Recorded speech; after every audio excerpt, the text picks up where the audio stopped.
Hello, guys. So sorry for the delay. Okay.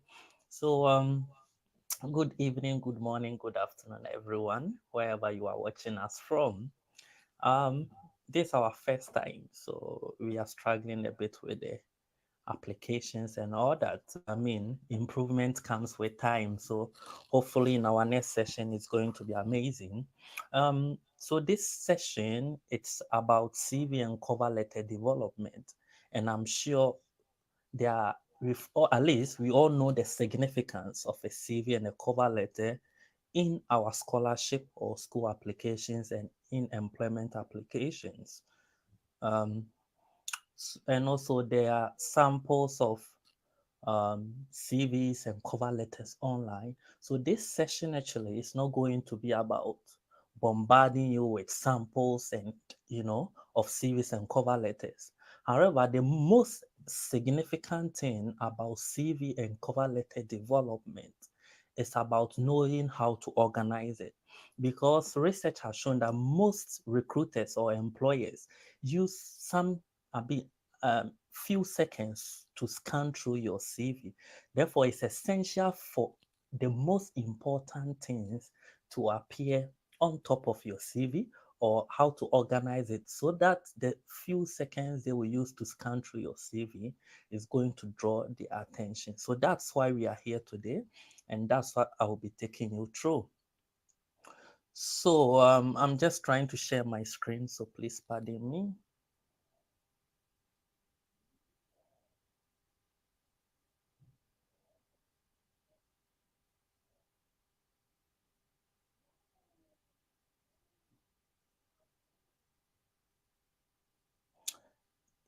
You can get engaging in the chat session if you have any questions so that we can get interactive.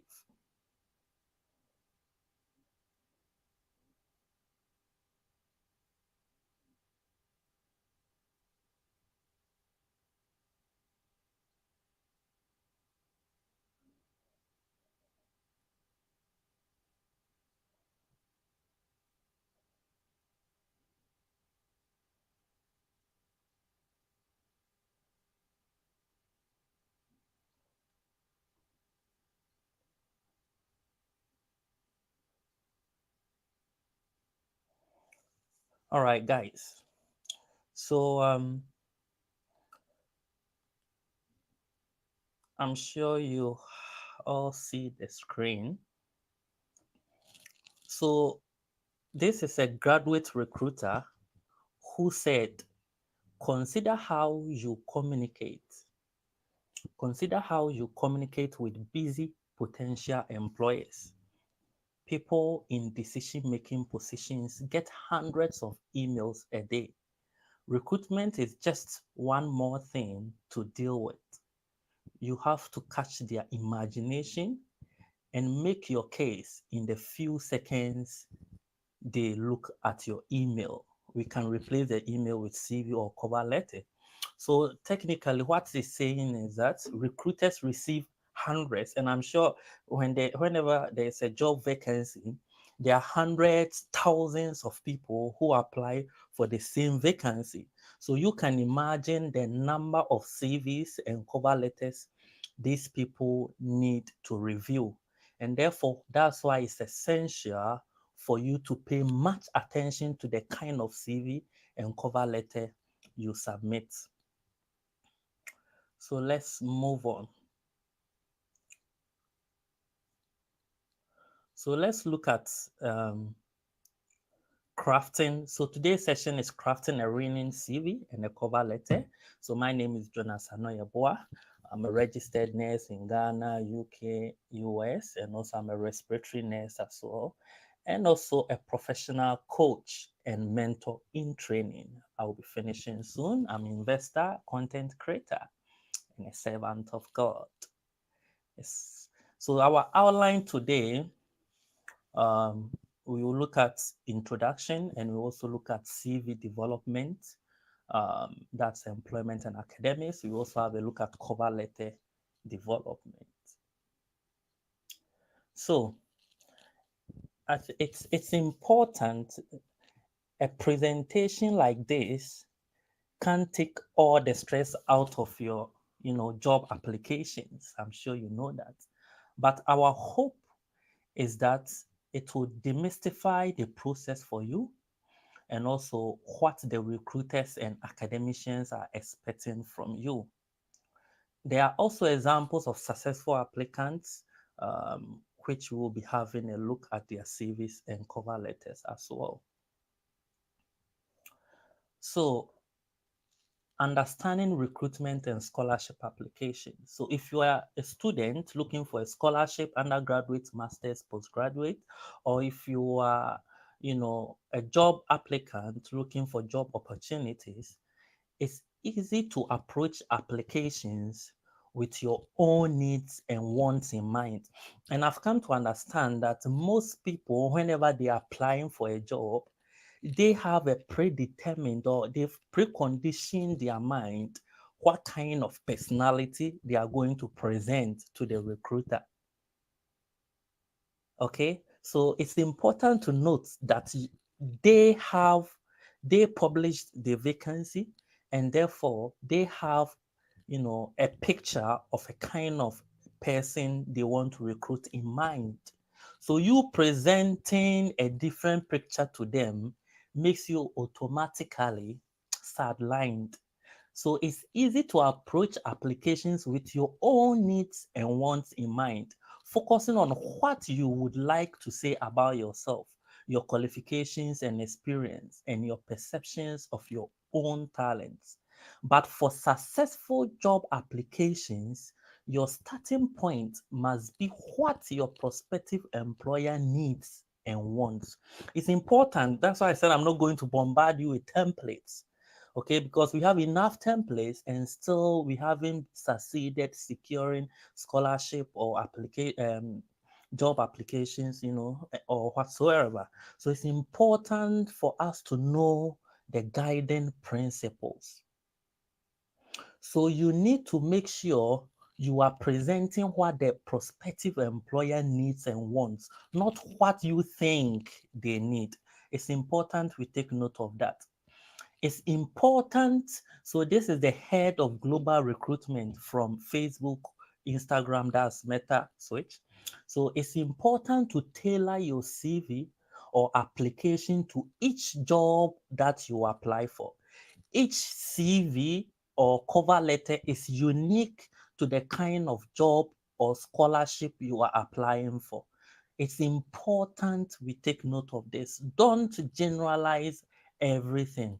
Okay, so let's look at how the employer sees you or the things they have in mind whenever they want to recruit someone or they want to give a scholarship to someone. One, they have a need. So before an employer will come and publish a vacancy or a job role, it's important to note that they have a need, okay? And they need someone who can address that need. Two, they are taking a risk. And three, inspire trust. So the recruitment process is very expensive, time consuming, and costly. So for them to recruit you, meaning that they are betting against all odds that you deserve the amount of money and time they are spending to recruit you. So it's a risk they are taking. So one, they have a need, and two, they are taking a risk to satisfy that need. That's recruiting you. And therefore, you need to make sure you make them trust you. Okay, so that's their perspective. That's what they are looking for. They have a need, and therefore they need to take the risk by investing, by spending time, by spending money to recruit you. And therefore, you need to make sure you make them trust you. Now, this Venn diagram is very important. We can see three sections, we can see three diagrams here. And this is how employers will look at you. So whenever an employer sees your CV or cover letter, this is the image they form about your application. So the bigger circle, which is the eligibility criteria, And the second biggest is the suitability. And the third one is potential. Now let's look at what these three means. So eligibility, the the you need to ask yourself, do I meet the requirements of the job? Do I meet the requirements of the scholarship? Each job vacancy has their eligibility criteria. Sometimes they will say people from Africa, sometimes they will say for international students. If it's a job, sometimes they will say we need someone with masters, someone with this and that. So that's the eligibility criteria. Do you have the necessary qualifications, experience, and skills? Always make sure you you you see yourself in these three categories. Make sure before you apply for any scholarship or job, make sure you run your application or your CV through these three categories before you submit up the whatever, whether job or scholarship. If you want to be considered, make sure you meet the eligibility requirements. Make sure you have the qualifications, the experience, the skills.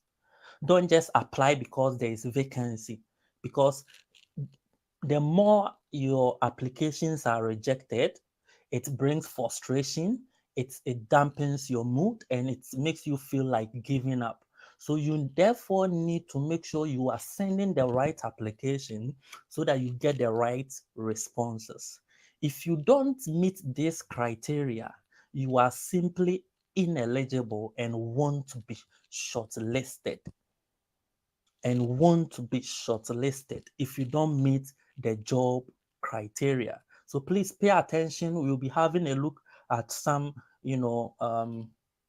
live job applications. Let me show you this. Okay, let me show you this. Let me show you one live job vacancy here.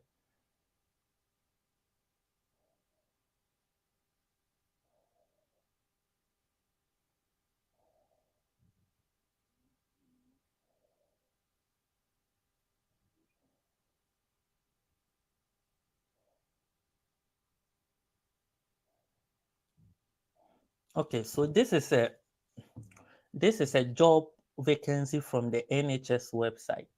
Okay, and let's just pick any of them. I have several videos on how to apply for jobs in the UK from the NHS.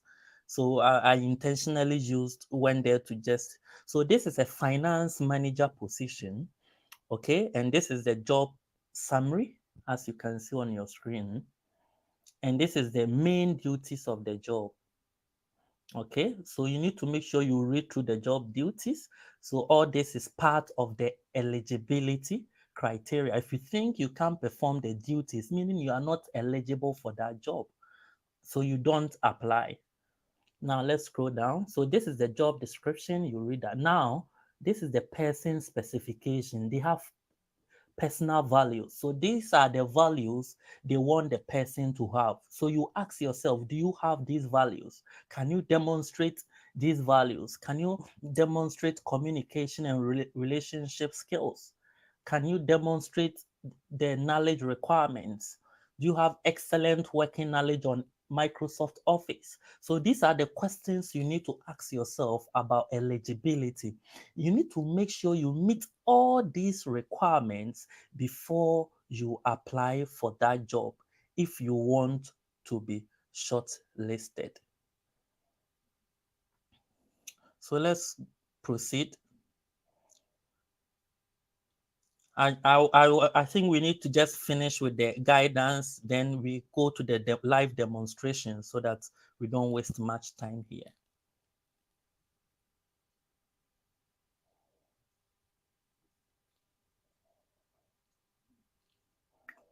All right.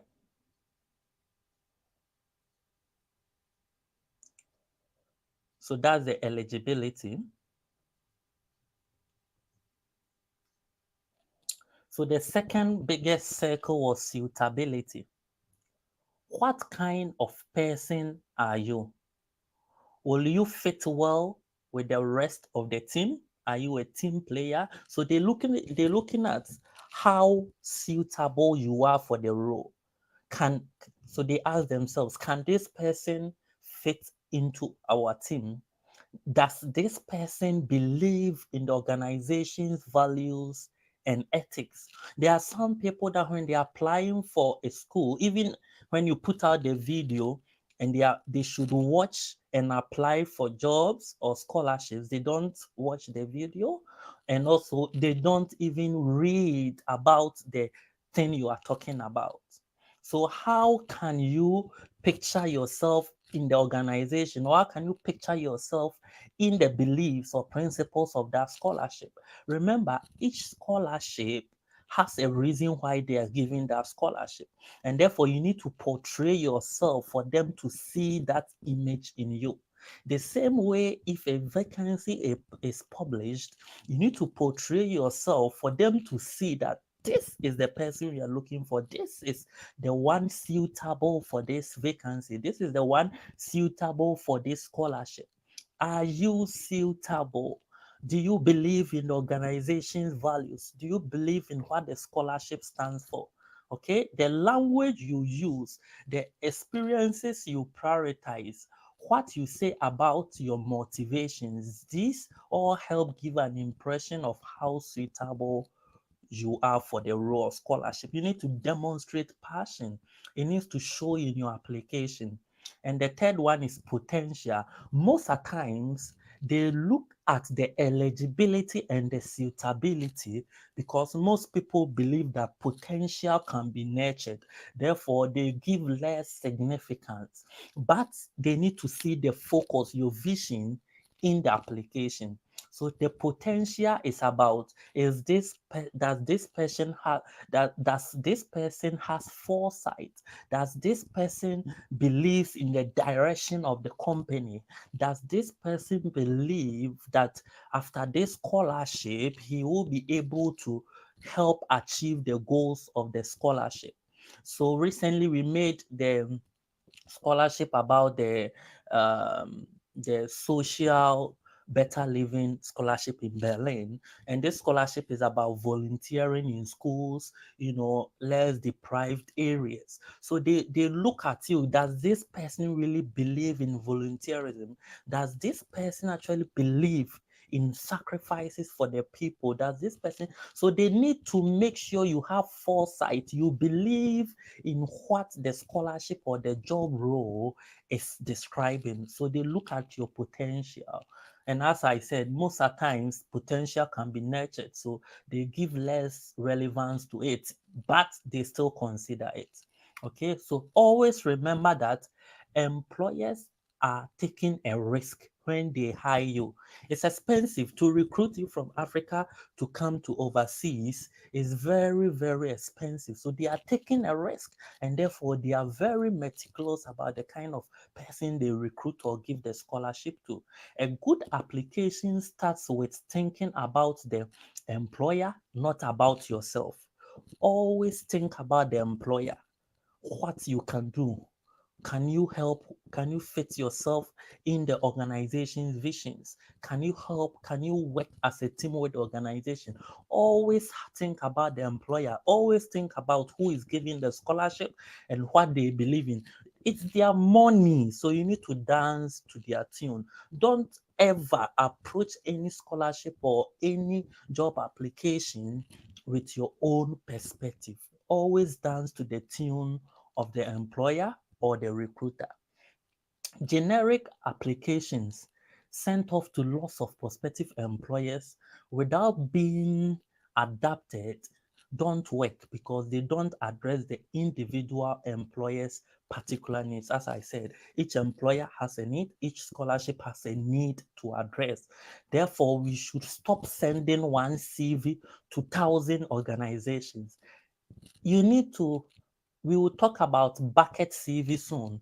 You need to make sure your CV is perfectly fit for the job or particular scholarship you are applying.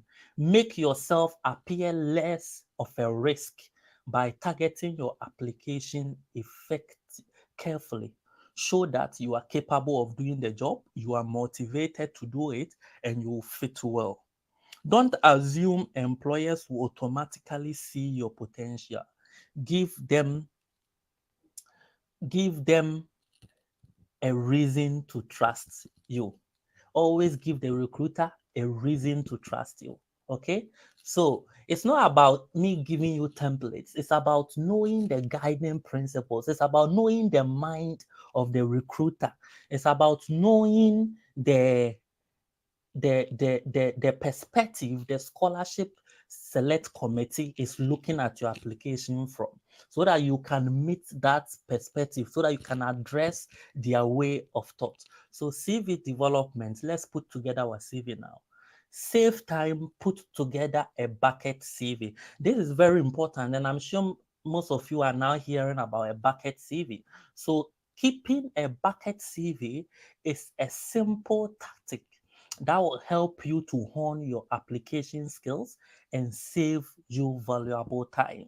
You can start putting one together right away after this video. Okay, you need to keep it updated, and the fuller and more accurate your bucket CV, the more quickly you will be able to put together an application. Now let's look at what a bucket CV is. So a bucket CV, it's a complete CV. It doesn't matter the number of pages, it could be 10 pages, 5 pages, but it's a complete CV that contains every qualification, every skill, everything you have. So you need to make sure whenever you achieve a qualification, whenever you achieve a skill, you go and insert it in your bucket CV. Remember, this bucket CV is not a CV you for the job or scholarship application. It's like this is a totality of everything about you. And therefore, if you have a bucket CV, whenever there is a job or scholarship application, you are not now struggling to look for scholarship CV templates, to put together your CV. You already have, it's like having a bucket of water and you need water. You just pick a cup and just go and fetch from the bucket. So if you have a bucket CV that contains everything about you, whenever there is a vacancy or scholarship, you just go to your bucket CV and pick the things you need after reading about the job or scholarship. You now go to your bucket CV and pick the things you need and put together as your CV for that particular role. Do you get it? So the bucket CV needs to be updated whenever you achieve a skill, whenever, and it's important because it even makes you not forget anything. Because most of the times people don't have CV, they only put together a CV when they want to apply for a school or a job. And by then, you would have forgotten most of the things you've done. You would have forgotten most of the achievements and all that. So if you have a bucket CV, you have your achievements, you have your hobby, you have your interest, you have your extracurricular activities, everything on the bucket CV detailed on it, so that whenever you need it, you can just go back to it. So there are two types of CV. We have the chronological CV and we have skills-based CV. But most of the times, a combination of the two is perfect. Now, chronological CV is the traditional CV we know. Talk about education, you talk about your work experience, you talk about your, extracurricular, you talk about. So that's the chronological, that's the traditional way of writing a CV. Skills-based is most importantly for those who don't have much academic achievements. Okay, but you definitely know that this particular job, you have the skills for this job. You know that the things you've done, you know that you have the skills, you have the potential to apply for this job, but you don't have the qualification they are looking for. Therefore, you go for the skills-based CV, whereby you begin by telling the recruiter about your skills. So when they read the skills, though you don't have the qualification, but they read the skills, they know that this person have potential, this person is eligible. Looking at the work experience of this person, looking at the skills, we can rely, we can trust in this person. So depending on what caliber of person you are or what skills or qualification you possess, you mostly decide to go for both or you go for the skills. But most of the times it's advisable you either go for skills or you go for the hybrid, which is a combination of the two. I will address any questions later, so please keep them coming. So how do I make a bucket CV. So use subheadings to note down what you have done. That's education, work, experience, leadership, working in a team. So we are looking at how to draft a bucket CV.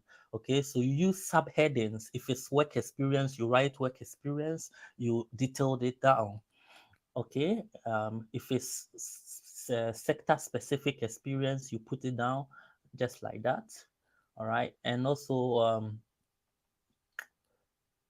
you move beyond personal opinions. You can't just say that you have a skill or you undertook a role. You need to collect evidence of success.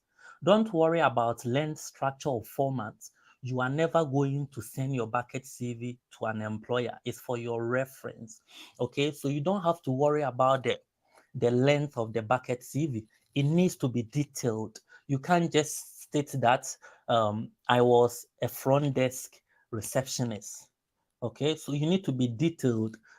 Maybe I was a front desk receptionist that increased customer satisfaction by 10%. Okay, so you need to be detailed. You need to include evidence and your successes in that role. So this is a bucket CV. Um, a bucket CV.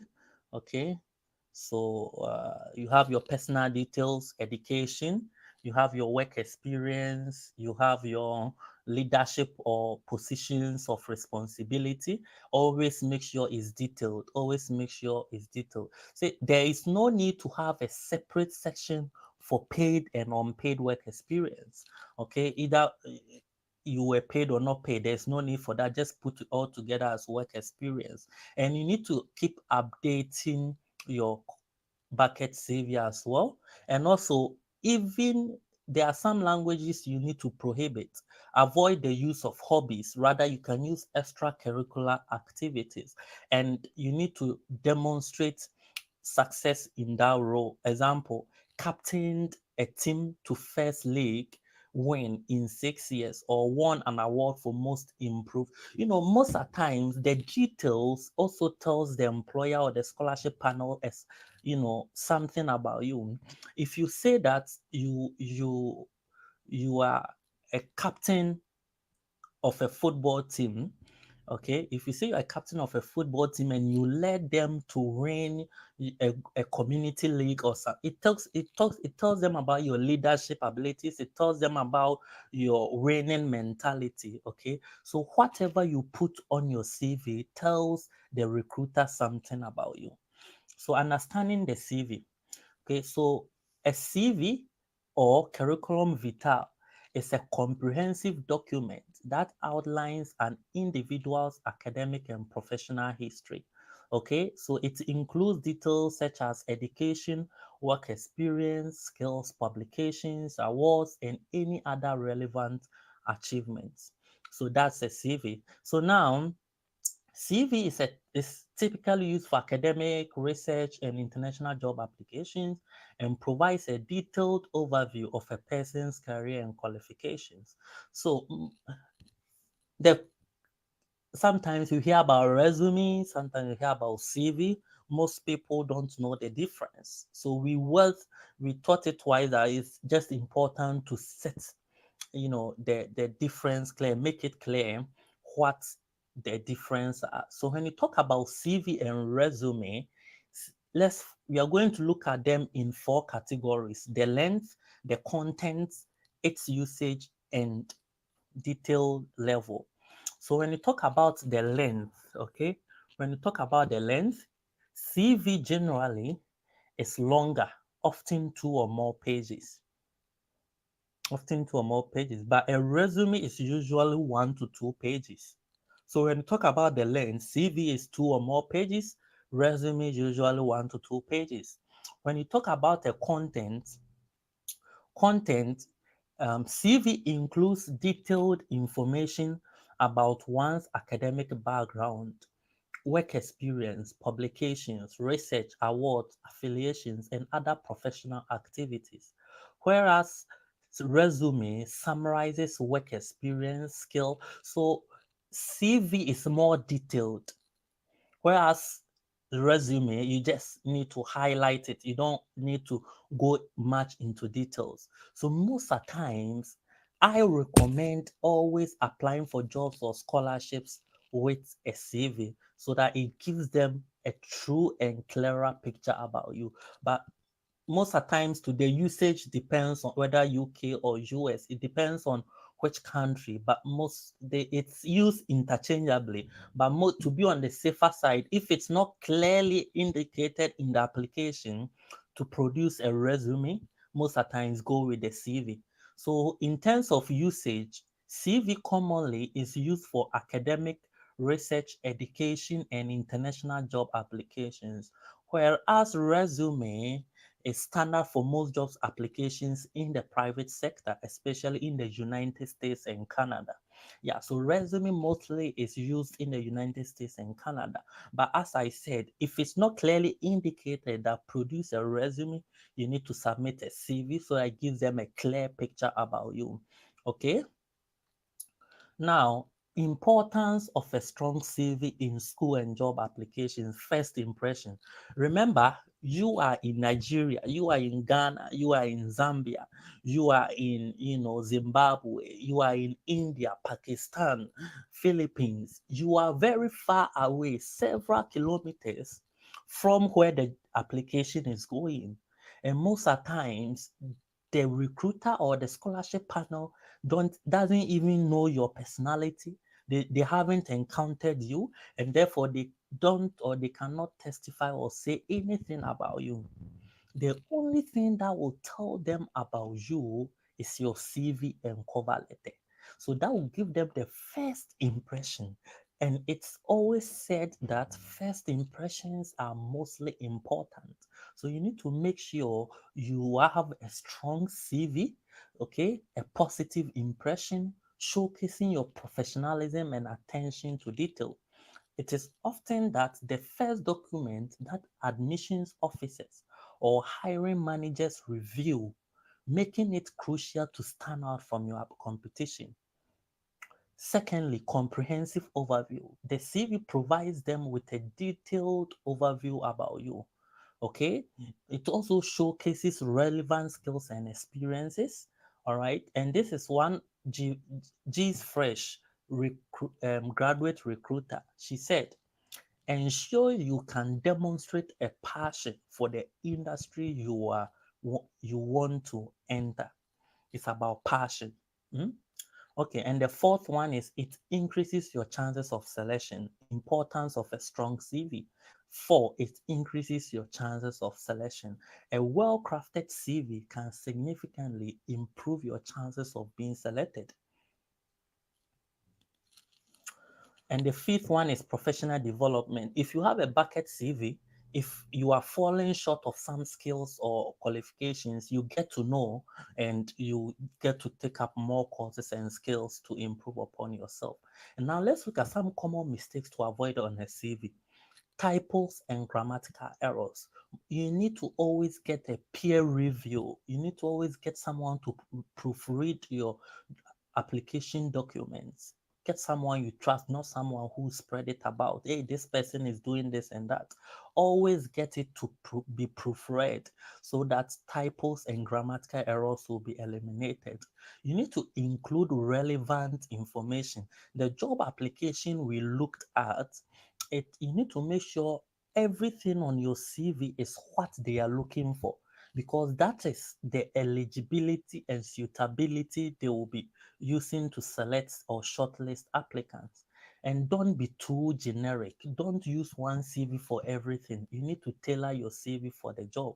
Okay, so avoid the word order in a. So this is a take home. When writing a CV, no matter what, don't use a subheading on your CV that stays order. Order means they are not really, the recruiter thinks order, meaning this point is not really relevant and therefore they may not read it. You need to look for a catchy subheading, and look for a catchy subheading. Make sure that order is not used. Order is not used. Maybe you can use publishing experience or research skills. Whatever you want to write about, use a keyword from that as your subheading. Never use other as a subheading on your CV. They will not read it. Formatting tips. You need to make sure your CV is clean and professionally laid out. I will show you a website. Tips, you need to make sure your font size is not too, you are not there to show skills. You are not there to select font size that are dancing and all that. Make sure it looks clear, simple, and readable. And make sure you use bullet points to give clarity and readability. Okay, and we have key sections on a CV.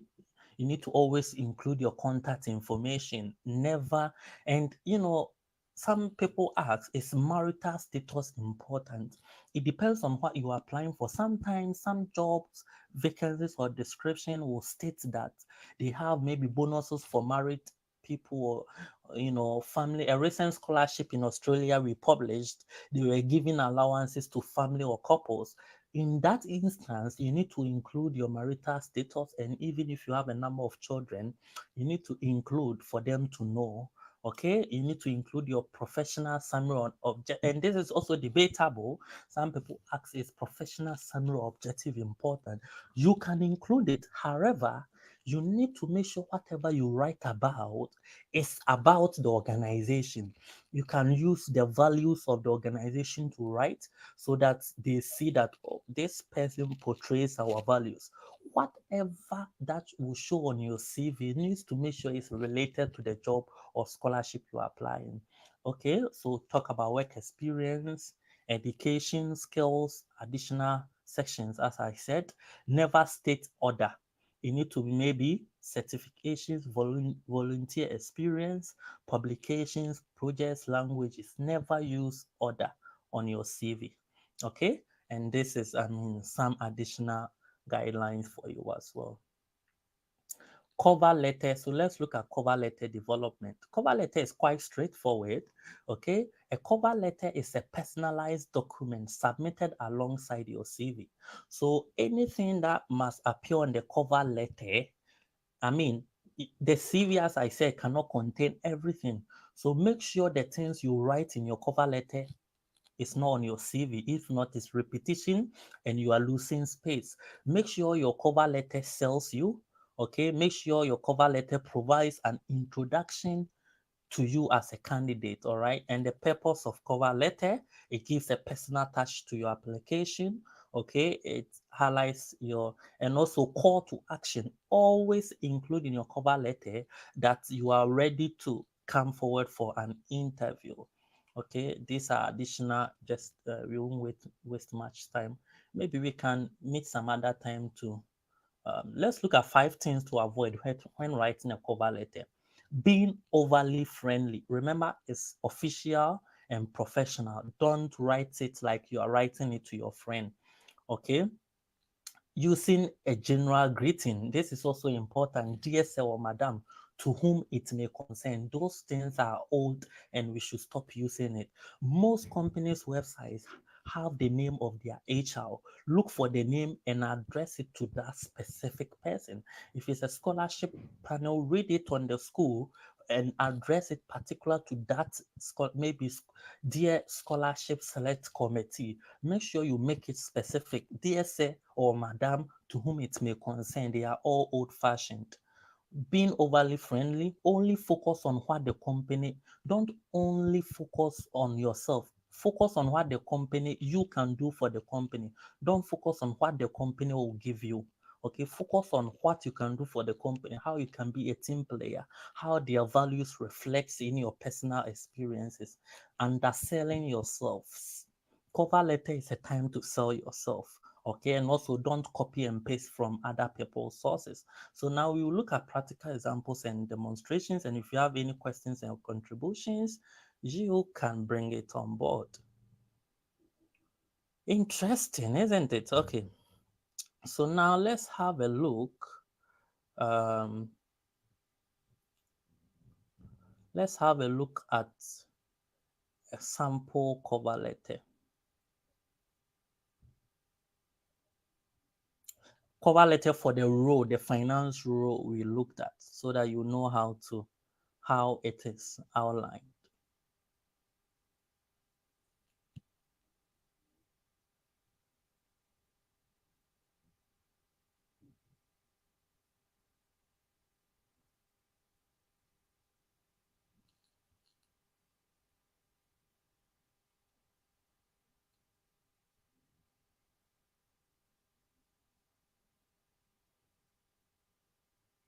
All right, so I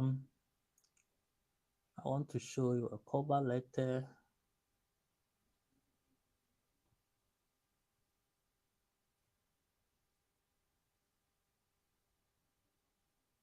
Just a minute.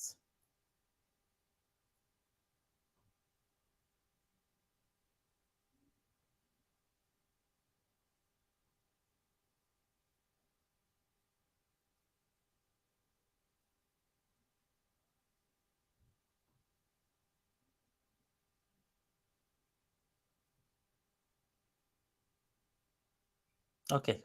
All right. Now let's go. Let's have a look now. Okay. So this is a sample cover letter of the finance role. Always make sure you have two addresses.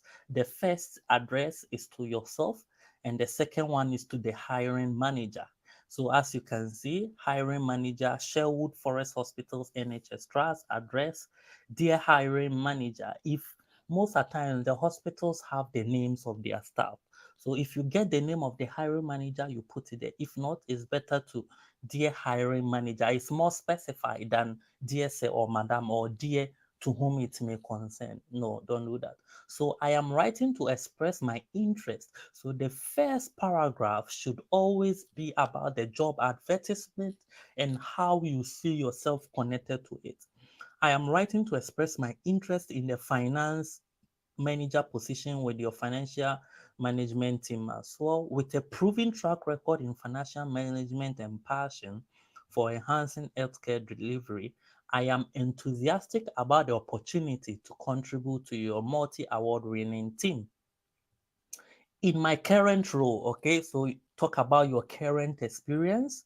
Okay, my experience, you talk about the things you are doing in your current experience and how you think it's related to the job you are applying for. And the third paragraph, you talk about your skills, how your skills reflects in the job description, the essentials of the job published on the website, or the scholarship, how your skills reflects on the things the scholarships are looking for.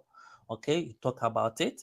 Okay, and always, as I said in the closing paragraph, you need to make sure. So thank you for your consideration. Thank you for considering my application. I look forward to the opportunity to discuss how my skills and experiences align with the needs of your financial management team. Okay, so always present yourself available for interview. You need to show that in the cover letter. So, guys, I think time is far gone. I think we've these are the essentials you need. Okay, these are the essentials you need to help you. So check the video description. I'll put some links there to help you develop your own bucket CV or cover CV. All right, so check the link, special link, the video description. You see the link there, and hopefully we can meet some other time to look at some aspects of job and scholarships applications. So I thank each and everyone.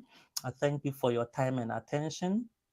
Um, I thank you for making time to come for this. I appreciate you guys a lot, and I believe that you have benefited. And we will meet again. Okay, we will meet again. As I said, we are not relenting until I've seen that all my followers have traveled or have achieved their goals. So all the best, and I'll see you guys soon. Thank you for your attention. Bye bye.